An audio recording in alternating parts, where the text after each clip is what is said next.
Les activités territoriales ivoiriennes seront au mois de juin prochain en Chine dans le cadre de leur politique de développement et sur place à Shanghai, ils participeront au forum des matières premières agricoles et des infrastructures économiques pour l'émergence des collectivités territoriales ivoiriennes. Les enjeux de ce rendez-vous d'affaires avec notre reporter. La Côte d'Ivoire se reconstruit. La situation économique s'améliore. Ce sont les rapports du Fonds monétaire international et de la Banque mondiale qui le disent. Les conseils régionaux entendent jouer, eux, leur partition avec les partenaires étrangers.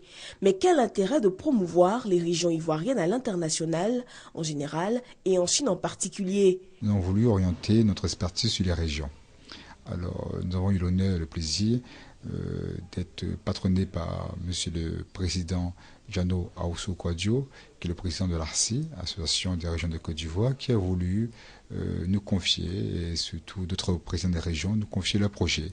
L'avocat d'affaires souligne la particularité de cette 6e édition. Donc cette spécificité de cette 6e édition est de s'orienter vers les régions, non plus vers le sud de l'État public, mais vers les régions qui ont aussi un potentiel, un panel de projets à promouvoir à l'international et en particulier en Chine. Pierre Jemis ressort l'objectif que les présidents des conseils régionaux attendent de cette 6e édition. C'est d'une part de rencontrer, je dirais, des partenaires techniques et financiers capables de les accompagner sur des projets décentralisés, des projets des régions, pas des projets agroalimentaires, des projets d'infrastructures économiques. Cette rencontre internationale d'échange qui aura lieu du 17 au 20 juin 2014 à Shanghai en Chine sera une opportunité de développement des collectivités territoriales ivoiriennes.